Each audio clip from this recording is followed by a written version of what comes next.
Acompaña a una persona que tiene una trayectoria bastante importante, lo conocen la mayoría de ustedes, y en este punto pues ha venido trabajando de manera muy importante el tema del seguro biológico.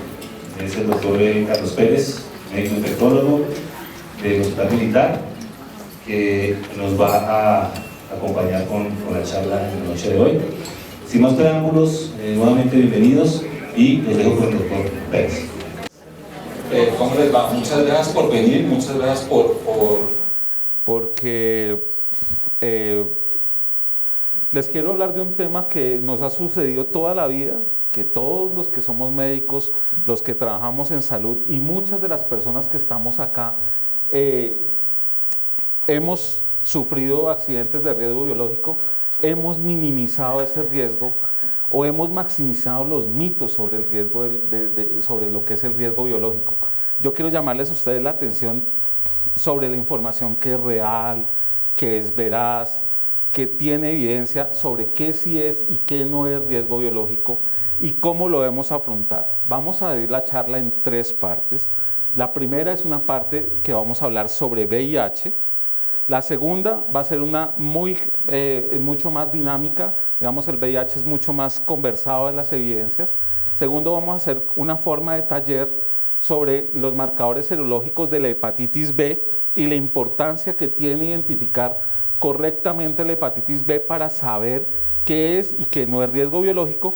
Y una última parte donde yo les quiero mostrar el trabajo de varios equipos que trabajan en VIH, que hoy nos están apoyando, como es InfectoWeb, como es la gente de SAI, como es la gente de MedLife, que son grupos IPS que se han dedicado a manejar el riesgo biológico, y vamos a ver las estadísticas de cerca ya de 5.000 casos, 4.000 casos, algo así, que tienen registrados, y realmente hay algunos datos sorprendentes.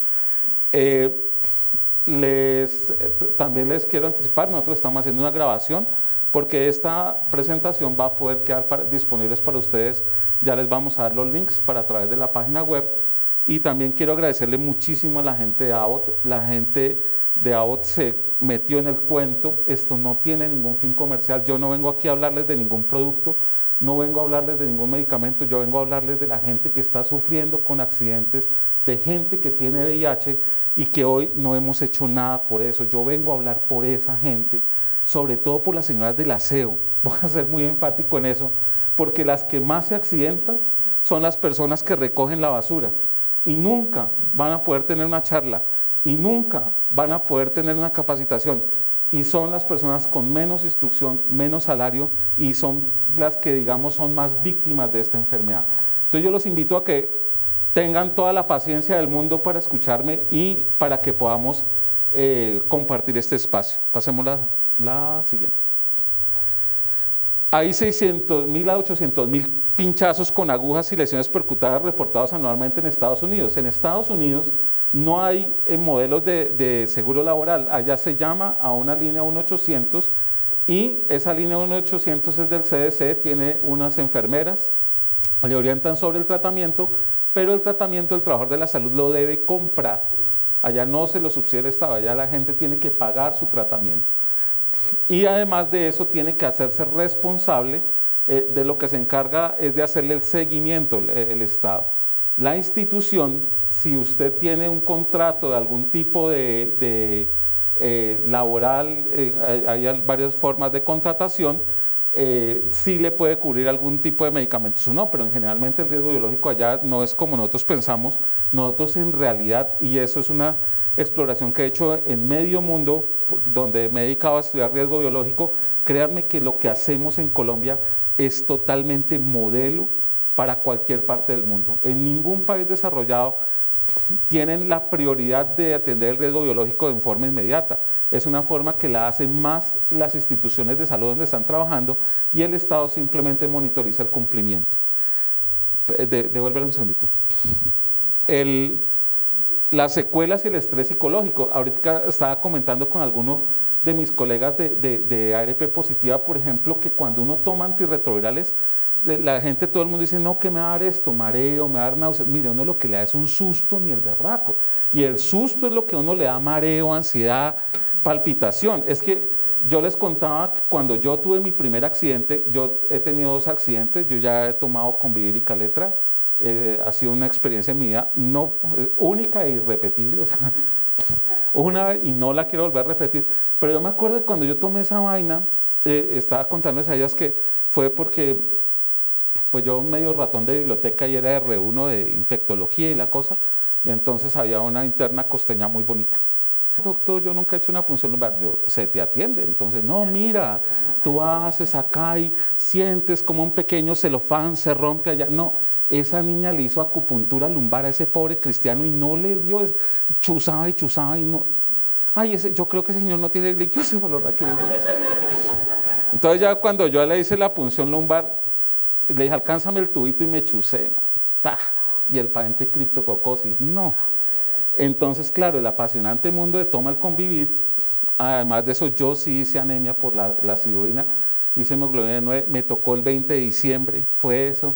No, usted no se imagina el drama tan tenaz que es uno tener que afrontar su sexualidad, entonces yo nunca más vuelvo a ser perro, la cosa, la vaina, usted va a misa, ese 24 de diciembre, yo creo que ese 31 de diciembre sí se quemé todo el año viejo, yo no vuelvo a tirar, uno empieza a hacer todas las cosas porque uno logra, o sea, uno se conmueve muchísimo, primer infectólogo con SIDA en el mundo, o sea, mire, yo me pegué una empeliculada, ni la verdad.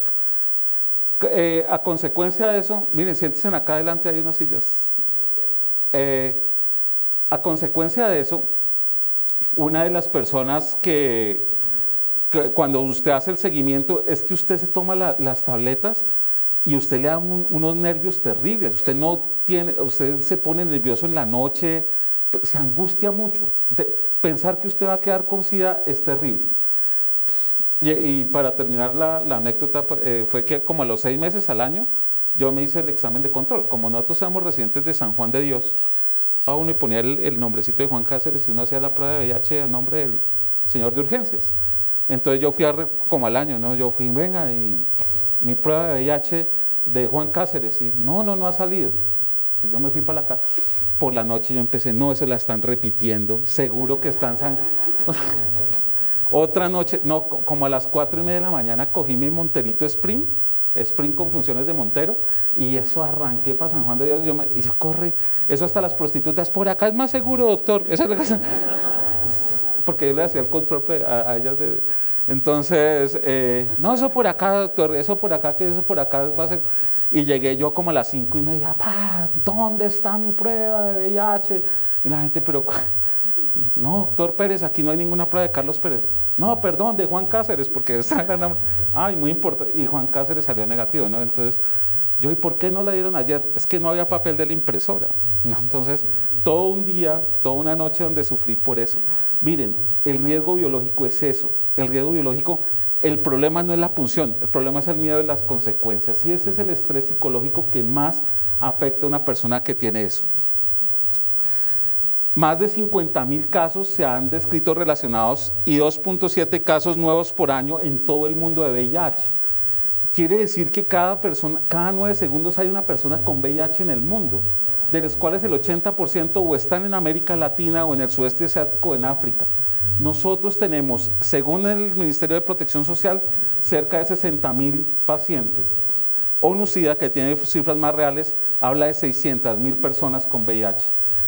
Por cada persona que sabe que tiene la enfermedad, hay 10 que no lo saben. Nosotros, haciendo una cuenta, en los 44 millones de personas, estamos entre 1.000.000 y 1.200.000 personas que viven con VIH.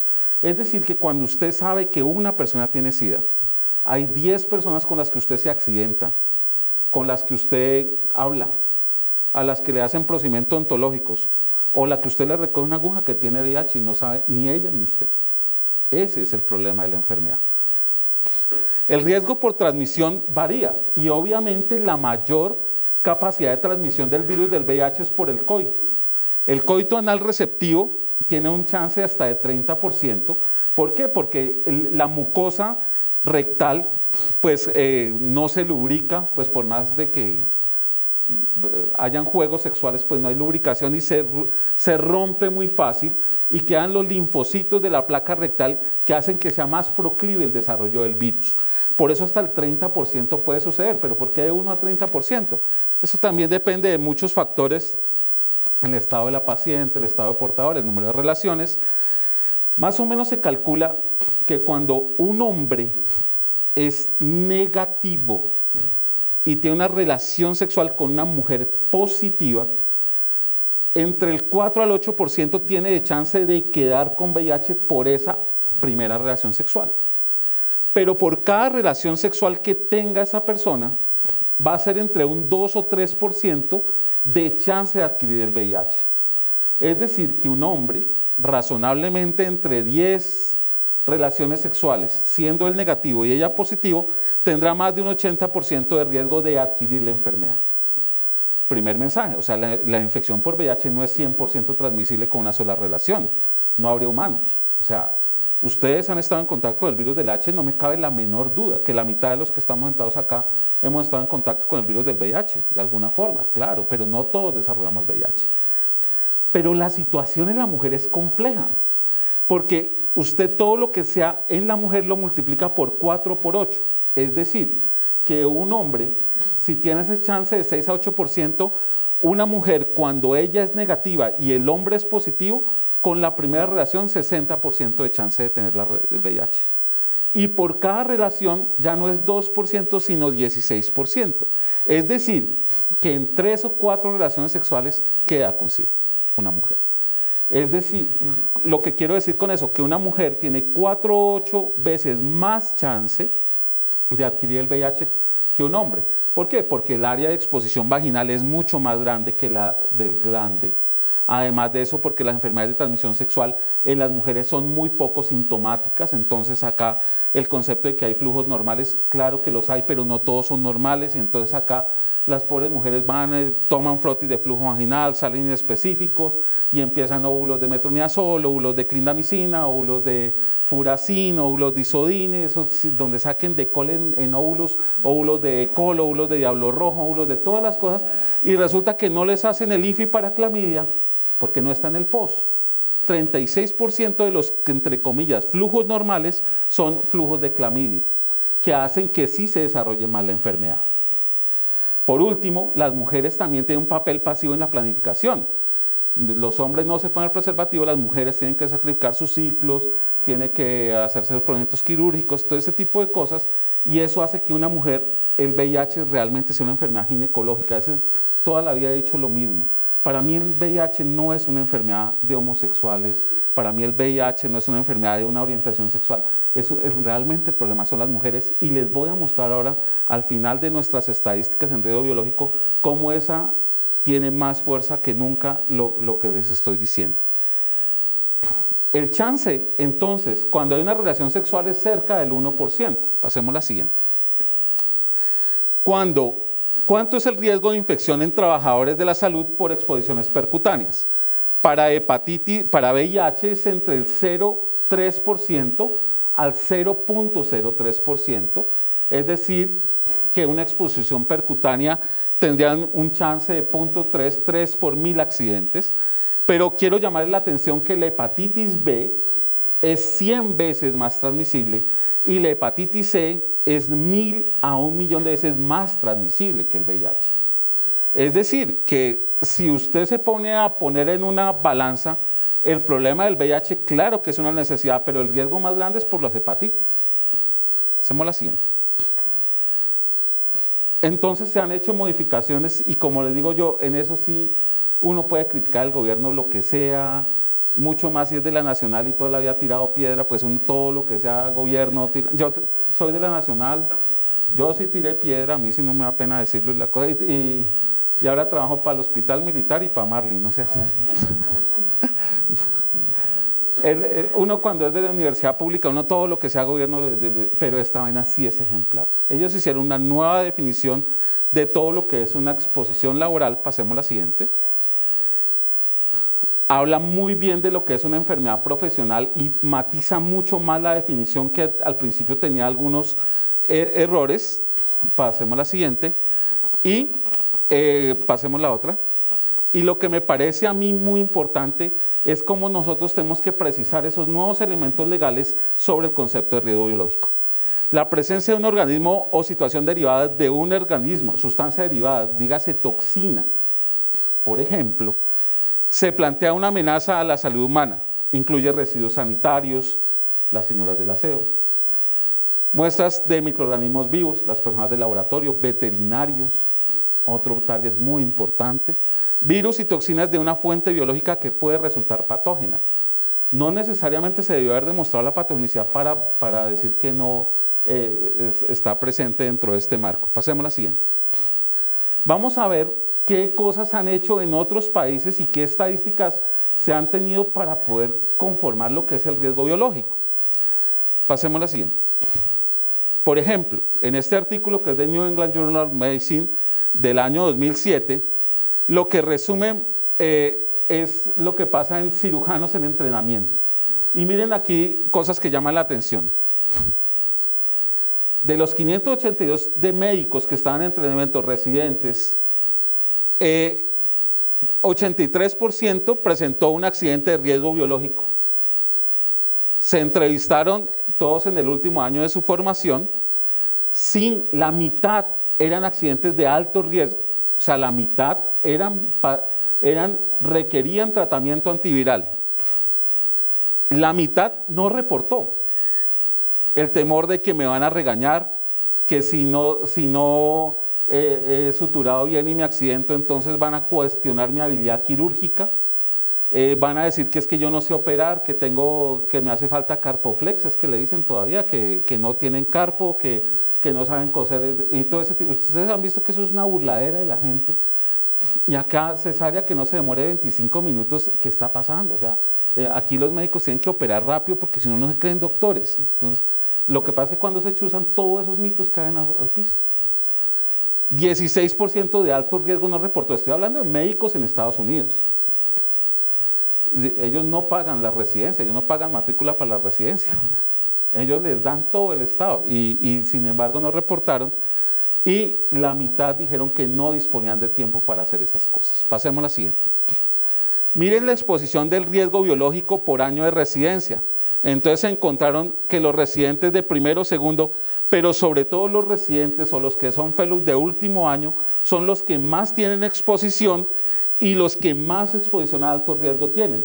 Una cosa es tener la exposición al riesgo biológico, pero cuando se pone en la filmina mucho más oscuro, lo que está hablando es cuáles tienen más riesgo biológico. Obviamente la complejidad de los pacientes, de pronto pues hacen cirugías más complejas, entonces es el residente de último año el que hace los reemplazos de cadera, el que hace las cirugías de neurocirugía de fosa posterior, es la persona que hace la cisterectomía, no sé, hace procedimientos más complejos y eso lleva inherentemente al fallo, pero son los que menos consultan. Hay una publicación de la colección Cochrane muy interesante hicieron una búsqueda desde 1985 hasta enero de 2005 para encontrar qué se había escrito sobre el riesgo biológico. Pues ningún ensayo clínico aleatorizado va a estar presente. Obviamente, yo no puedo decir, chúcese todos, aquí al final, con la comida les vamos a dar a cada uno su aguja, entonces unos con sangre visible, otros sin sangre visible, entonces cada uno se accidenta, la mitad van a tomar de postre convivir, la otra mitad caleta y la otra mitad no toman nada, a ver quiénes se lo convierte. Eso no se va a poder hacer nunca. Entonces, ¿cómo se tomó eso? Pasemos a la siguiente. Lo que se hace es un estudio retrospectivo para identificar los factores de riesgo. Y lo que encontraron es que cuando hay lesión profunda, aquí quiero tener muy claro que nosotros tenemos que ser muy claves cuando miramos el incidente. Lesión profunda, cuando hay sangre visible en el dispositivo, cuando hay contacto directo con vena o arteria, o cuando la fuente está en un estado avanzado, es verdaderamente donde puede haber seroconversión. Y esa seroconversión es de 0.3%. Para decir que no está presente dentro de este marco. Hacemos así.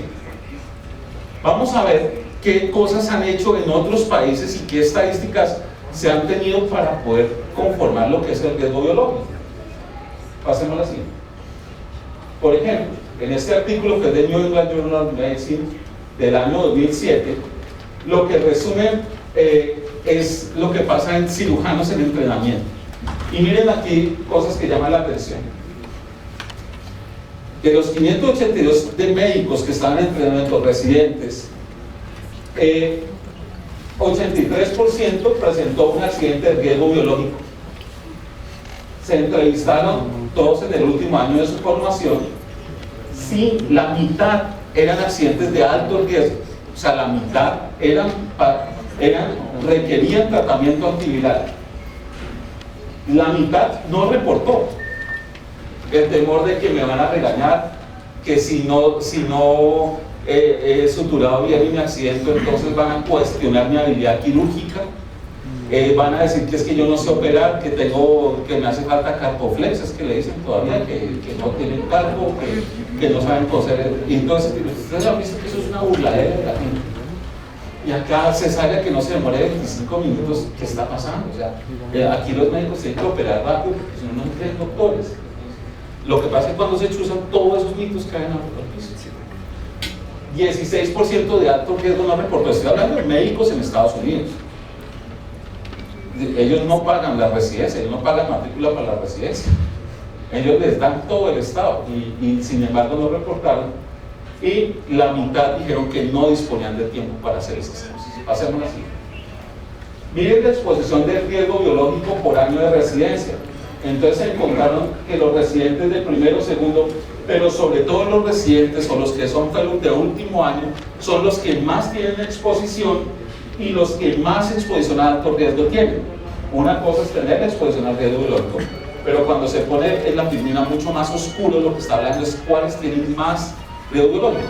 Obviamente la complejidad de los pacientes, de pronto pues hacen cirugías más complejas, entonces es el residente de último año el que hace los reemplazos de cadera, el que hace las cirugías de neurocirugía de fosa posterior, es la persona que hace la histerectomía, no sé, hace procedimientos más complejos y eso ya inherentemente al fallo, pero son los que menos consultan. Hay una publicación de la colección Cochrane muy interesante hicieron una búsqueda desde 1985 hasta enero de 2005 para encontrar quién se había escrito sobre el riesgo biológico. Pues ningún ensayo clínico aleatorizado va a estar presente. Obviamente, yo no puedo decir, chuses en todos, aquí al final, con la comida les vamos a dar a cada uno su aguja. Entonces unos con sangre visible, otros sin sangre visible, entonces cada uno se accidenta, la mitad van a tomar de postre convivir, la otra mitad caleta y la otra mitad no toman nada, a ver quiénes se lo convierte. Eso no se va a poder hacer nunca. Entonces, ¿cómo se tomó eso? Pasemos a la siguiente. Lo que se hace es un estudio retrospectivo para identificar los factores de riesgo.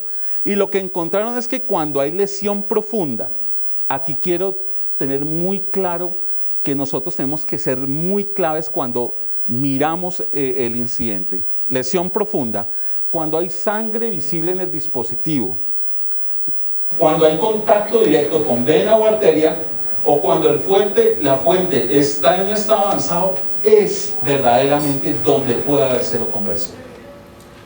Y esa seroconversión es de 0.3%.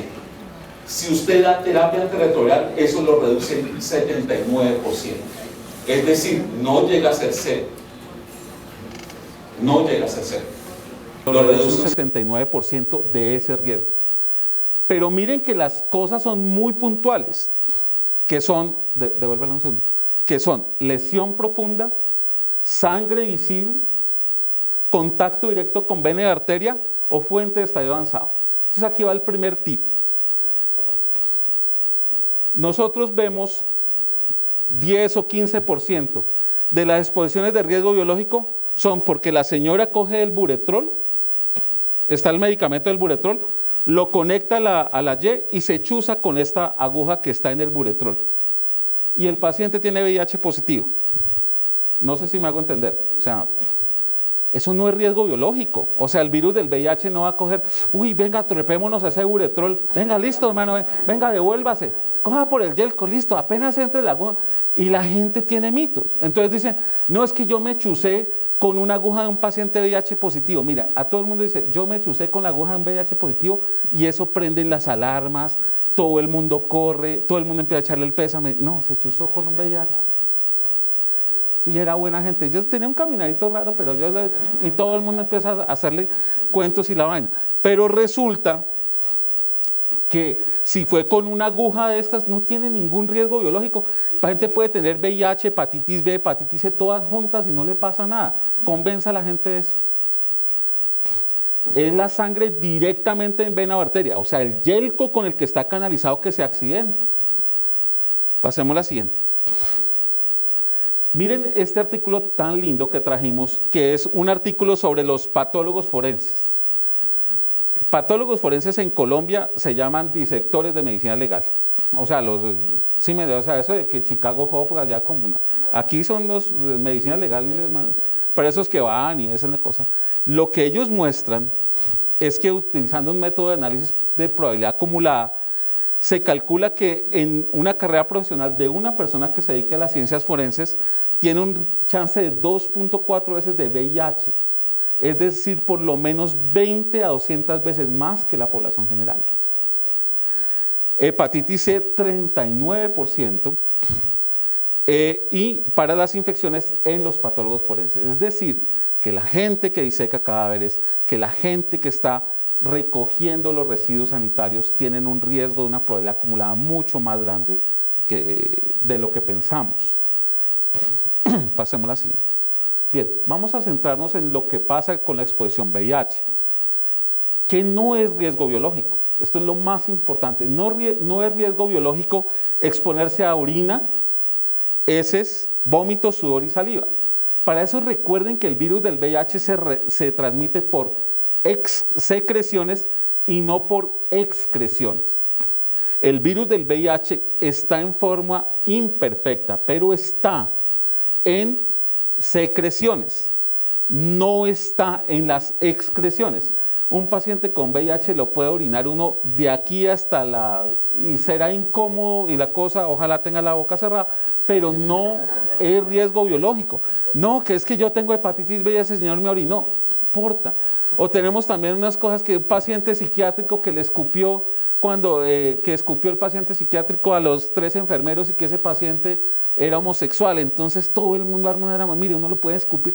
O sea, imagínense usted donde el VIH se transmitía por la saliva, todos los que ustedes se han rumbeado tendrían que ir a buscar la cosa. Tuve este compañero en mi universidad, escupe aquí, ahora con el oral quick, entonces es una prueba que es como una plaquita de mertiolate. ¿Se acuerdan del mertiolate antiguo que venía con unas tableticas?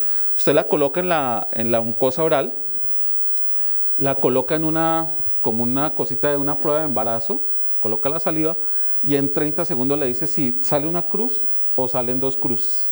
No se preocupen, una cruz es negativo, 2 cruces, ya. Yo como lo veo es que uno va a salir a rumbear y escupa acá, o sea, tome aquí y uno recoge la cosa. Esas pruebas son más sensibles que el ELISA y más específicas. Nosotros tenemos muy mitificado que el ELISA es la prueba, no. Estas pruebas rápidas son mucho más sensibles porque se encargan de detectar más gente así no esté enferma. Recuerden que sí es riesgo biológico la transmisión por secreciones. ¿Cuáles son?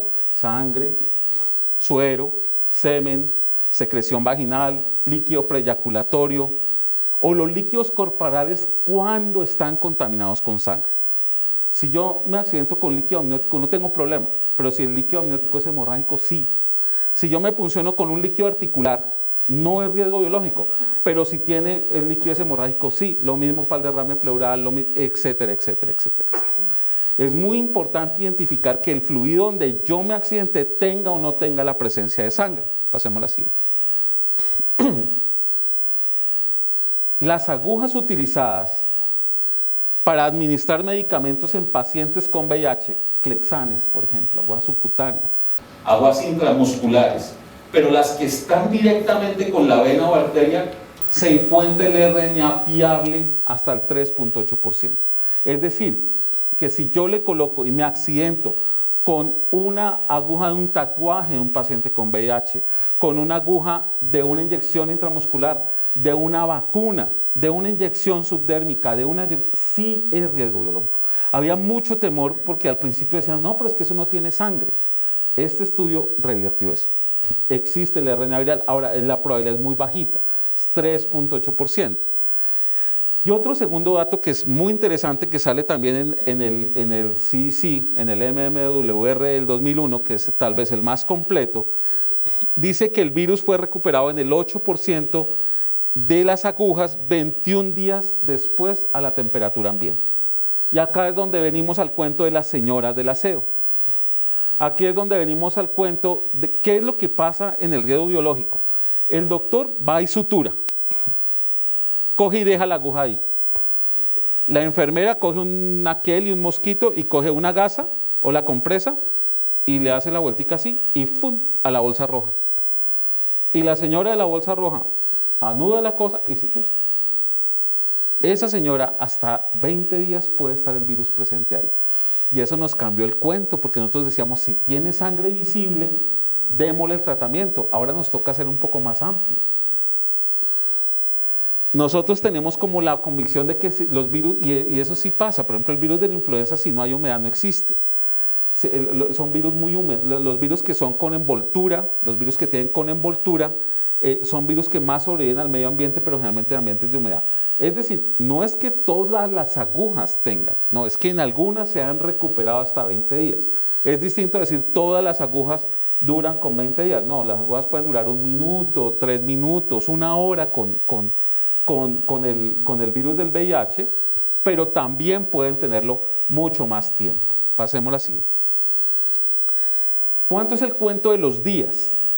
Miren acá, cuando una persona tiene exposición al virus del VIH, realmente la distancia que hay entre la superficie de la mucosa y la célula que recibe el virus del VIH es 1 milímetro. Es decir, que cuando me cae sangre a mí y ese milímetro está indemne, no pasa nada. Porque cuando yo mido 20 nanómetros, como mide el virus del VIH, 1 milímetro, es como ir de aquí a Miami nadando, o sea, es una distancia imposible. Pero hacerse el manicure quita el milímetro. Una de las cosas, por ejemplo, que uno debería procurar como salud ocupacional es que los doctores que hacen tacto vaginal, tacto rectal todos los días, por Dios, o sea, que se corten las uñas, pero no que sácame el padrastro, hazme sufrir, o sea, sáqueme, se han visto, y además de eso que uno paga los 10,000 pesos para que le saquen, no, duro, a mí no me duele, dale, y entonces arranca, y la señora corta la cutícula. Mi Dios se encargó como 30 siglos para poder sellar el lecho ungueal. Uno no se le ven las uñas rojitas porque uno tenga esmalte por dentro. Uno tiene las uñitas de color rojito es porque tiene la mayor zona de vascularización para la presión. Esto sirve para medir el ambiente, la temperatura. Las uñas están diseñadas para un mecanismo fisiológico, no para rompérselas ni para quitarse la cutícula. Resulta que si usted le cae la gota de sangre y tiene puesto el manicure, es riesgo biológico. Si no tiene el manicure, no es riesgo biológico. Así de contundente es la cosa. Yo quiero que piensen un poquito más en las personas que hacen tactos vaginales todos los días o tactos rectales. Y uno a veces las molesta, que mire que las uñas, que tal, ay, esos doctores cómo molestan. Igual yo no estoy metiendo los dedos allá, o sea, eso es un problema. Pero eso sí es prevención. Hay un estudio que sacó la Universidad el Hospital Militar hace 2 años, que ganó el Premio Nacional de Cirugía, en donde mostró la porosidad de los guantes de látex. Encontró que el 47% de los guantes eran porosos, o sea, podían pasar cualquier fluido en la primera colocada. Imagínense ahora cuando compran marca Acme, ahora cuando saque Cocorico sus nuevos, yo ya me imagino todos haciendo con Cocoricos gloves, haciendo los procedimientos y todo. Es terrible, y nosotros acá somos muy laxos a eso. Ojo, hay que tener mucho cuidado. Nosotros tenemos que tener cuidado que los guantes de látex, hombre, si por un preservativo pasa un condón, la gente queda embarazada. ¿Ustedes creen que no pasa el virus del VIH? Claro que sí. Y eso puede suceder en un guante de látex. Pero en esos 2 días es donde viene el reconocimiento al CCR5, que es el macrófago, a la unión al receptor CD4, hasta que va al ganglio linfático. ¿Cuánto tiempo tenemos para dar terapia antirretroviral hasta que llega al ganglio linfático? ¿Qué sucede entre las 2 a 3 días. Pero el tiempo son 36 a 48 horas, donde uno más rápido debería dar el tratamiento antirretroviral. Después de las 72 horas, aunque se puede dar, después de las 72 horas realmente son más los efectos adversos que los beneficios. Antes de 72 horas, pero especialmente antes de 36 o 48 horas, es realmente donde se muestra el beneficio de la terapia antirretroviral. Pasemos a la siguiente. Porque una vez ha llegado el ganglio linfático, la gente dice, no, pero démosle, ¿qué quita? No, es que esas ARP sí son tacañas. Ese doctor, ¿cómo no se le ocurre darle el antirretroviral? No importa que hayan pasado 5 días. No importa que hayan pasado, no pasa nada. Lo que pasa es que ya creas es un virus mutante y resistente y después para tratarlo es muy complicado. Entonces, o lo damos antes de 72 horas o no lo damos. Pasemos a la siguiente. Los tipos de exposición son leves, hay números, hay clasificaciones. Nosotros para el próximo año vamos a sacar una aplicación en donde vamos a poder que el médico escriba los datos y de una vez se lo clasifica, pero realmente es muy sencillo, es leve, moderado o severa, y la exposición es de bajo o de alto riesgo de acuerdo al volumen de sangre. Pasemos a la siguiente. La exposición severa es una exposición por punción, cortadura o herida, y esa exposición pues con un material que sea potencialmente infectante. Otro punto que es importante es cuando la exposición es a las mucosas. Cuando la exposición a las mucosas ya no es 0.3%, sino el riesgo es 0.09%.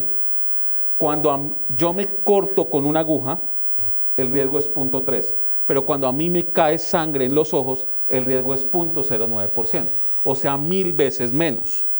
Si yo le doy terapia antirretroviral a una exposición de mucosas, reduzco 80% del 0.09.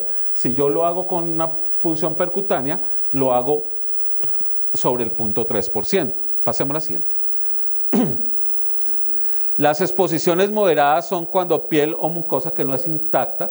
Recuerden que el primer caso que hubo de VIH por transmisión en laboral fue una enfermera que se dedicaba a labores de agricultura, de jardinería. Entonces usaba químicos para los abonos, el epitelio se despulía, cuando le cae la sangre a ella de un paciente drogadicto quedó con VIH. Esas dermatitis de contacto, esas lesiones de la piel no intacta sobre grandes volúmenes de sangre son los que se encargan de lo del VIH. Y es que, mire, yo lo veo porque lo sufro en hospitales universitarios donde tengo la oportunidad de trabajar, que la gente llega a un paciente para reanimar, o llega el paciente taponado, y eso todo el mundo cree que es Chicago Hope, o el Dr. House, entonces todo el mundo es a meterle la mano y entre la bata salga más con sangre. No, estuve de turno, mamá. No, míreme, esa cosa ahí. Déjeme dormir, no, voy a dormir 12 horas seguidas que estuve de turno. Todo ese uno no está para salvar una vida, está para salvar millones de vidas. Pero uno va a tirar la vida porque, no, es que aquí me tocó entubarlo así. Uno nadie ni lo toca entubarlo así, ni nada. Tiene que ser lo mejor por los pacientes, pero con un poquito de autocuidado. Es más, con más autocuidado que la otra cosa. Otra cosa que yo veo mucho es que todo el mundo empieza a buscar un tercero responsable, ¿no? Es que aquí no me dan gafas. Mire, allá pueden tener las gafas botadas, no las usan. Es que aquí guantes, mire, hay miles de... El problema es de autoestima. Cuando usted no tiene autoestima, usted no se cuida. Así de sencillo. El tipo que tenga autoestima se cuida. Yo no tengo otra forma de sostener a mi familia que hacer medicina, pues tengo que cuidarme para hacer medicina. Ahora, si el señor tiene un negocio de tamales o tiene un negocio y va ya de hobby, pues hombre, haga lo que quiere y protéjase en los tamales. Pero mientras nosotros vivamos de eso, toca cuidarnos. Y uno no puede echarle la culpa porque 3.000 pesos para unas gafas, 2.000 pesos para una cosa, eso lo saca uno para cuidar a su familia. No es responsabilidad de nadie más.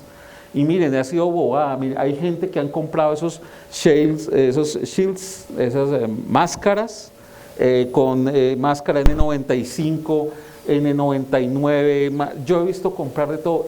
He visto instituciones que gastan una gran cantidad de dinero en eso para tenerlas ahí arrumadas. No, que es que el médico no le gusta operar con eso porque es que se le empaña. Que es que no, pues haga un cursito de cómo no desempañar la vaina, o respira despacio, o hágase una traqueostomía, lo que sea, pero pere con esa vaina. Por acá hay cirujanos, no, pero bien. ¿Cuáles son los antecedentes que hay en riesgo biológico? Los antecedentes es que se recomendó el uso de sidobudina ¿Por qué? Porque la vida media era muy corta, porque era el único medicamento que tenía efectos realmente sobre el VIH, porque la disminución, como les comentaba, es del 79%, y cuando el riesgo de exposición es del 0.3%. Entonces, estos primeros tratamientos que salieron en el 96 ofrecían sidovina más lamivudina más indinavir.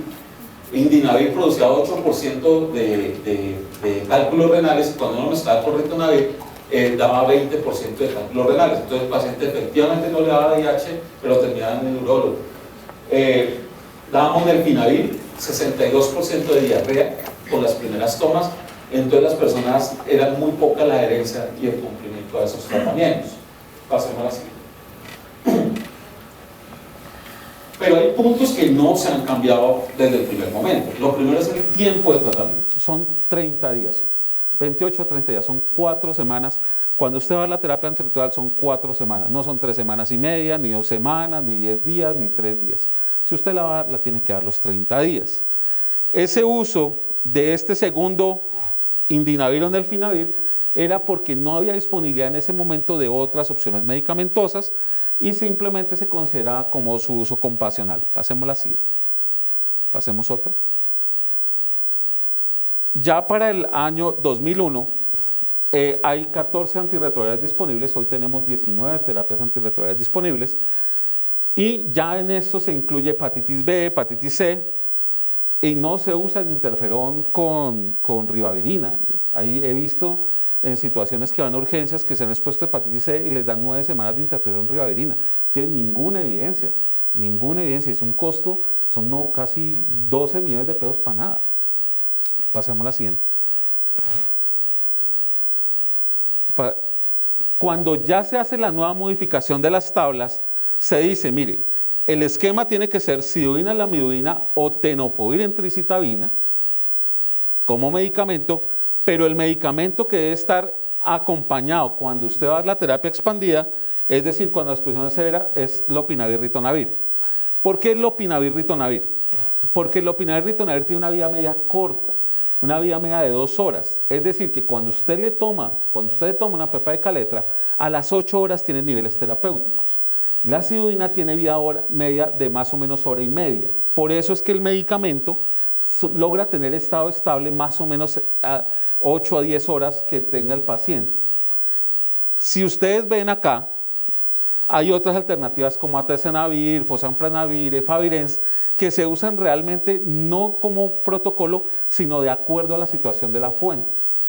Tienen limitaciones. Por ejemplo, mezclar atezanavir, fosamprenavir con un ritonavir, como algunos que hay disponibles en Colombia que necesitan refrigeración, se vuelve un trauma. Porque excepto Norvil, que no necesita refrigeración, todos los que necesitan refrigeración entonces le mandan y no mandan refrigerado el medicamento. O tiene que estar todo el tiempo refrigerado el medicamento. Y ahí hay una dificultad logística. El otro medicamento que se usa es efavirenz. Yo no recomiendo el uso de efavirenz en urgencias por 2 razones básicas. Primera, porque la vida media del efavirenz son 92 horas, es decir, que los niveles de estado estable llegan al 5.º día. Y lo segundo es porque la mitad de las personas les da depresión cuando se toman la tableta de efavirenz.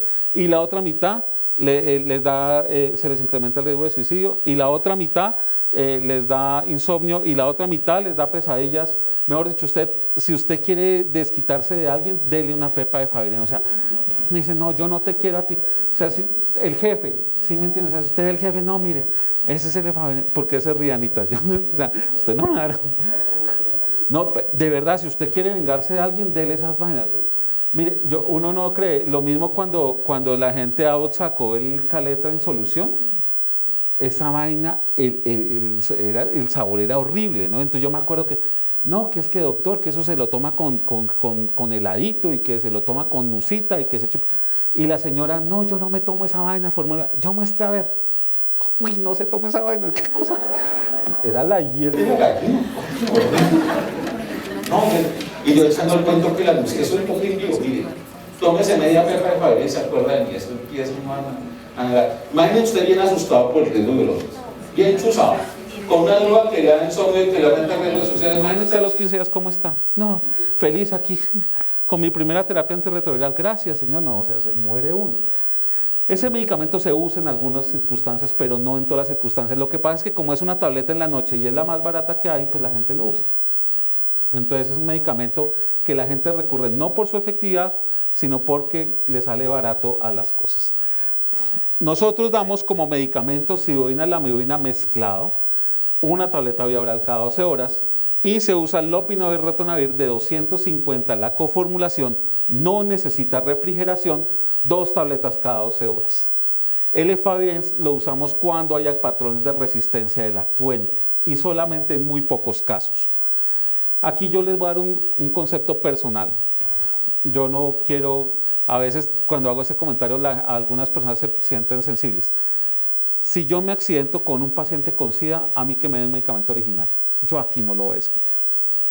Que sí, que haga el reporte de farmacovigilancia, que llene el formato verde. Mire, uno con VIH no puede ponerse a llenar el formato verde a ver si ese sirvió o no servía. En esto es un mes de tratamiento para ahorrarse una vida de problemas. Un mes de tratamiento le puede valer 200, 300 mil pesos, pero un paciente con VIH le cuesta 16 millones de pesos anuales. ¿Usted qué prefiere? ¿Invertir en los 300 o 400 mil pesos que vale la terapia antirretroviral? ¿O los 16 millones de pesos anuales? Yo he visto que como una medida de contención de costos, dicen, no, ese medicamento, el de 10 mil pesos, el de 20 mil pesos. Y no, pero es que no le den el caleta, sino él el Efavirenz, ese que salió el baratico que viene en capsulitas y repártanlo para todo lado. Unas terapias de 30 mil o 40 mil pesos. Yo quiero que ustedes pongan la mano y consideren. Ustedes si se chuzan con una persona con VIH, son sus hijos, sus hermanos, ¿ustedes van a hacer eso? Ahora, yo creo que ninguna ARP o ARL, como se llamará, responsable. Afortunadamente, yo creo que la mitad de ellas dan los medicamentos originales, pero hay otra mitad que no tienen. Yo de las cosas que aconsejo siempre que van a escoger una entidad aseguradora, yo les pregunte qué tipo de medicamentos dan. Porque a mí me da mucha pena, pero si uno se accidenta, cuando uno sí quiere el medicamento, ahora que no, que ya después sale uno que era el triple de mejor, pues bueno, pero mientras esto, démosle lo que es. Mire que ahorrarse 50 mil o 100 mil pesitos ahí no tiene ninguna razón de ser.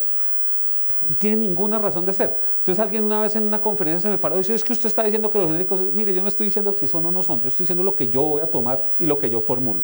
Mientras sea de mi parte y alguno de ustedes sea mi paciente, solamente saldrá de este pecho el medicamento que tiene evidencia para salvarle la vida de un VIH. Y piénselo usted, son 200 mil pesos o usted quiere los 10 millones de pesos con todas sus complicaciones por año. No se necesita hacer ningún estudio de costo-beneficio, ni costo-efectividad, ni todos esos tecnicismos que nos hemos inventado para saber que es mucho más barato dar un buen tratamiento 15 o 20 días a dar un tratamiento completo 2 años o 3 años, o 10 años, perdón. Un paciente con VIH hoy vive, ¿qué? 15 años, 30 años, más la pensión, más la hospitalización, más la lipodistrofia, más todo ese tipo de cosas que pueden suceder. Entonces, aquí yo quiero ser muy enfático. Y miren lo que recomiendan. Y ese es un estudio que hace una revisión muy buena en el 2009, el New England Journal of Medicine, en donde le dice, oiga, ¿qué más tenemos que hacer? Y hay una cosa que me llama mucho la atención, no recomiendan la carga viral. Acá hay tal cual personaje, y ya lo vamos a ver ahorita, en donde le dicen, no, es que lo que hay que pedirle es una carga viral al paciente con VIH. No, la prueba de ELISA, las pruebas rápidas, tienen la sensibilidad. Y hay que hacer el seguimiento a las 6 semanas, a los 3 meses y a los 24 semanas. No es al año solamente se hace con fuentes positivas para hepatitis C, y el seguimiento son 6 semanas, 12 semanas y 24 semanas. Hay algunos protocolos que solamente tienen 2 tomas, el de 3 y 6 meses. Pero si ustedes se dan cuenta, el más importante es el de 6 semanas, porque documenta el 90% de las seroconversiones. Lo mismo, yo recomiendo que cuando ustedes evalúen los protocolos de las esas tengan en cuenta que la periodicidad y la frecuencia de los seguimientos sean ajustes a lo que está descrito en la evidencia. Pasemos a la siguiente. ¿Qué medicamentos damos como terapia básica? Es decir, cuando la exposición es solo a mucosas, o cuando la exposición es con una aguja roma, cuando la exposición es moderada. Utilizamos como medicamento Truvada o Convivir. Truvada como un medicamento que estamos usando cuando los pacientes fuente ya han sido experimentados con Convivir, o Convivir como un tratamiento que usamos en pacientes naïf. Estos medicamentos son muy bien tolerados. Truvada tiene la diferencia de que es una vez al día, Convivir es 2 veces al día y es un medicamento seguro en el embarazo. Es el segundo mito que quiero que rompemos, que una mujer embarazada no puede tomar, debe tomar terapia antirretroviral. No ha tenido ninguna malformación fetal la ciudadina, pero sí tener VIH. Entonces muchas veces nos llaman, no, pero es que la señora está embarazada. Pues, toma. Y si no está embarazada, pues toma. No tiene ninguna contraindicación formal. Lo que sí se prefiere es dar Convivir porque tiene más evidencia en mujeres embarazadas que lo que tiene Truvada. Pasemos a la siguiente. El régimen que se adiciona en exposiciones severas, recordemos que exposiciones severas son la aguja hueca, la sangre visible, la sangre de vena o arteria, punciones profundas. Ese tipo de exposiciones se utiliza la coformulación del lopinavir-ritonavir, que el nombre comercial es Caletra. Se puede usar atazanavir-ritonavir, sin embargo recuerden que el ritonavir debe ser refrigerado. Y ojo que ahí hay un problema de logística.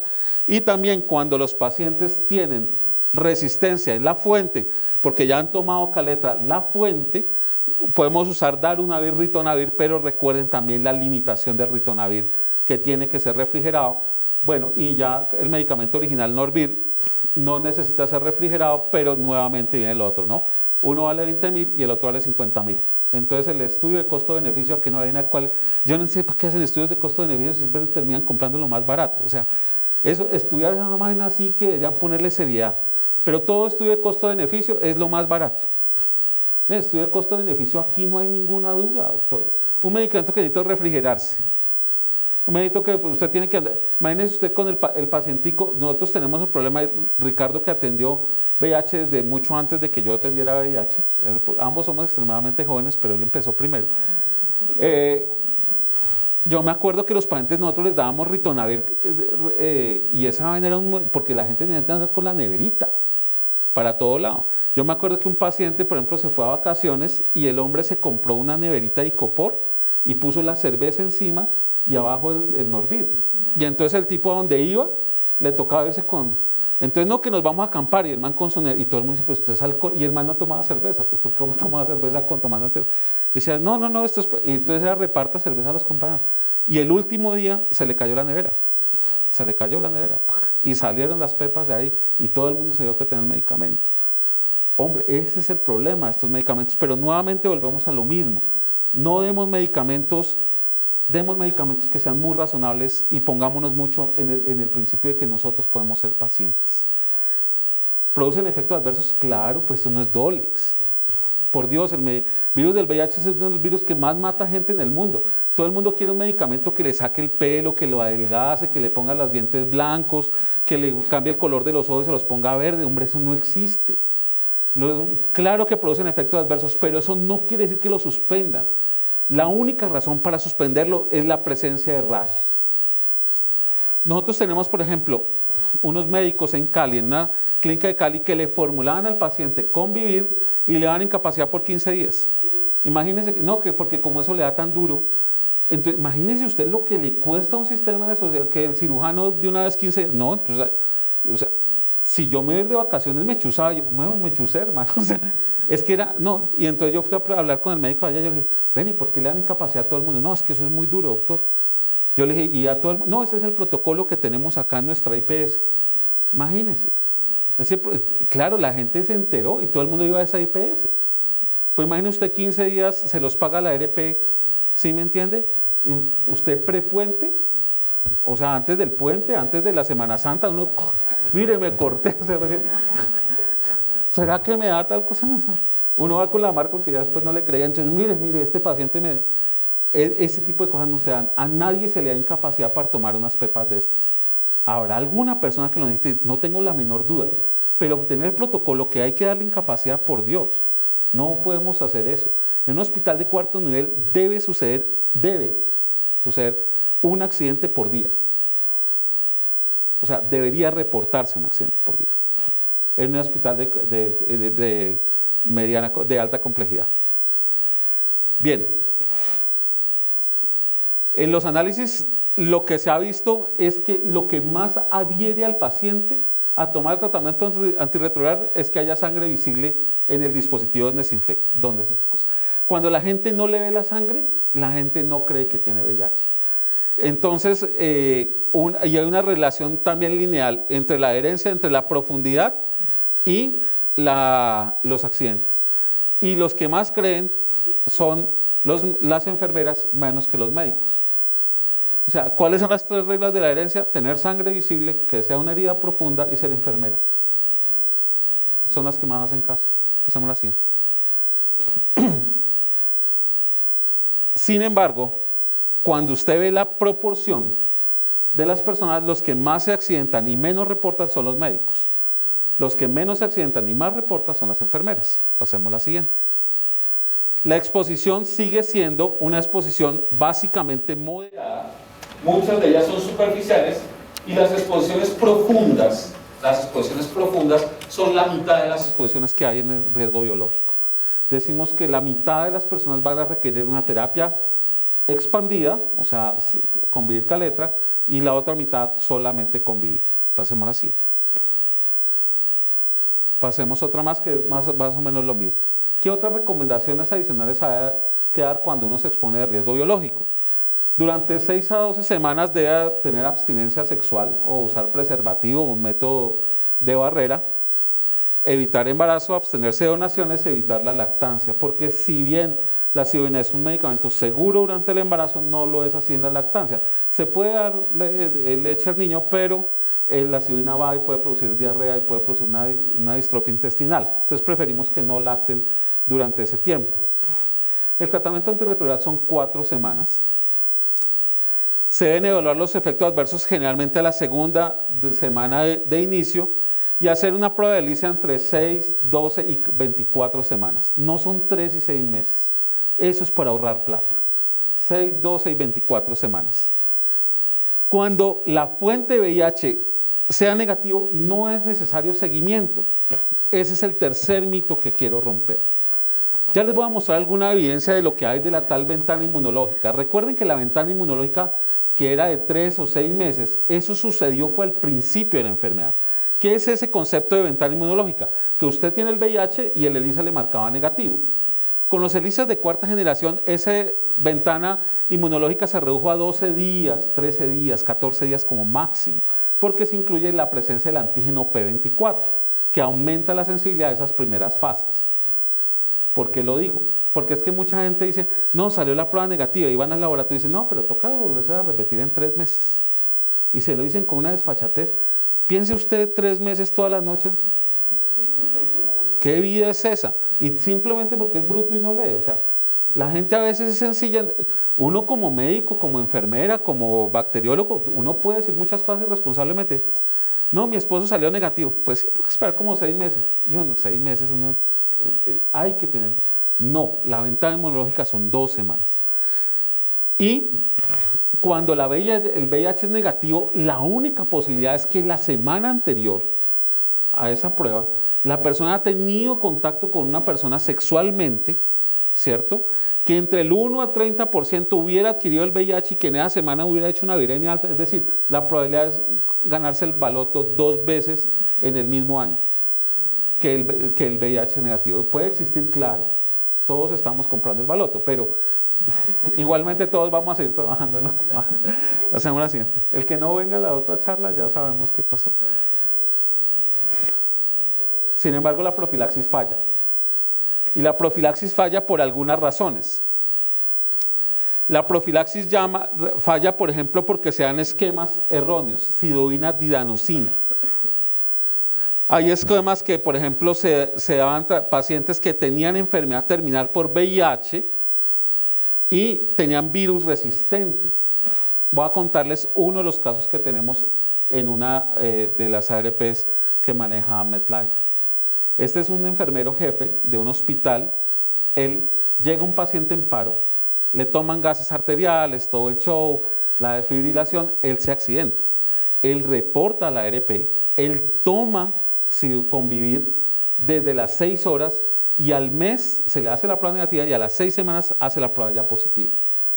Cuando se hace el tomar el caso, encontramos que ese paciente que llegó en paro era un paciente VIH, conocido hace 12 años, pero él llegó le dio como un infarto en el taxi. Entonces llegó sin documentación, sin nada. Entonces esta persona se accidentó. Este paciente ya había tomado Convivir hacía mucho tiempo. Luego su virus asumimos que era ya resistente a este medicamento. Él cumplió el protocolo de BP, pero ahora es paciente de VIH. Claro que eso puede pasar. Y ahora más adelante les vamos a dar algunos ejemplos de lo erróneo que se sucede cuando se tipifica un paciente con fuente conocida. Pasemos a la siguiente. Y hay también esos casos de la famosa fuente, de la ventana inmunológica, que pueden suceder. Son pacientes que tienen una muy alta carga viral con pruebas negativas, pero son realmente casos antes de 1990. Es decir, que nosotros con la evidencia que tenemos sostenida, encontramos que si un paciente tiene una ELISA de VIH de cuarta generación negativo, no lo asumimos como una fuente positiva. Quinto mito, no hay ventana inmunológica para exposición laboral. Pasemos a la siguiente. El problema es este. El problema son las resistencias. El problema es que muchos pacientes han tomado Caletra, muchos pacientes han tomado Convivir, muchos pacientes tomaron Indinavir, muchos pacientes han tomado medicamentos y muchos pacientes han sido víctimas de un sistema de salud errante en donde los pacientes migran a IPS distintas y les cambian los medicamentos o les suspenden los medicamentos unos meses. Entonces, ¿qué virus está adquiriendo esa persona con VIH? Esa persona está circulando un virus de VIH positivo. Hace 2 años yo tuve que hospitalizar a un neurólogo porque nos tocó darle tratamiento con 5 antirretrovirales porque él se accidentó haciendo una punción lumbar de un paciente que había tomado 9 esquemas antirretrovirales. Esta persona se accidenta y, mire, realmente no necesitó hospitalizarse, ponerle su suero. En esa época le dimos, yo me acuerdo, Truvada, Maraviroc, Darunavir, Etravirina, todos los medicamentos mientras disponíamos de un genotipo y realmente fue una cosa dramática. Afortunadamente el desenlace fue bueno, pero estuvo en Bogotá, había médicos interesados, pudimos hacerle las cosas, los jefes fueron muy comprensivos, o sea, hubo muchas cosas. Imagínense si esto sucede en Girardot, en Neiva o en otra ciudad. Entonces va a ser más complejo que esto suceda, pero los pacientes con VIH son resistentes. Y ese problema es que hay mutaciones asociadas a la resistencia genotípica a niveles de transcriptosa de la proteasa, incluso sin tomar terapia antirretroviral. Y por eso 35% habían tomado antirretrovirales 3 meses antes del accidente. Es muy bueno y hay que fortalecer mucho que los pacientes nos cuenten que tengan VIH. Pero nosotros, mire, los pacientes siguen teniendo la razón. Si usted ve que un paciente dice que tiene VIH, le ponen el escudito aislamiento, se ponen doble guante, de una vez se ponen tapabocas. Por cada persona que usted hace, hay 10 que usted está haciendo exactamente lo mismo sin esa precaución. Yo a veces con algunos de mis residentes, yo molesto mucho con mis jefes de comité de infecciones cuando colocan, es que este paciente le colocan un aislamiento porque tiene VIH, y yo digo, pero ¿por qué lo están aislando? No, es que es para no llevarle las infecciones. Ya que uno no entra al milenio infectando a todo el mundo, o sea, no. Y yo le dije, mire, la única medida de aislamiento es un paro. Pero el simple hecho, mire, pónganse ustedes en un hospital, en una cama, hospitalizados por un apéndice, o por una vesícula, o por cualquier dolor, y que le pongan en su habitación una tabla donde diga restricción de visitas, ¿saben ustedes cómo se sienten? O la gente que los va a visitar, ¿cómo decirte? No, mandémosle un fax, o sea, todo empiezan a mandar, ya no le llaman no flores, sino dieta plana. ¿Saben qué es la dieta plana? Todo lo que quepa debajo de la puerta, o sea, pizza, arepa, o sea, o sea, si a uno le ponen restricción de visitas de una vez, lo están condenando a algo desgraciado. Por Dios, claro que hay que tener políticas de aislamiento, pero el VIH no se ha ido. O si no, más de uno acaba de tener un letrerito y dice, ay, no me sírvame. Yo me acuerdo que alguna vez estuve en una charla para pacientes con VIH. A mí me gusta mucho dar las charlas para pacientes y hablarles de estas vainas y la cosa. Y la jefe de ese programa de pacientes con VIH dijo, doctor, y no le están sirviendo el desechable. Yo decía, o sea, él es la jefe. O sea, la vieja era que era una desechable. O sea, ¿cómo es? Ok. Entonces, hasta acá hemos hablado de VIH.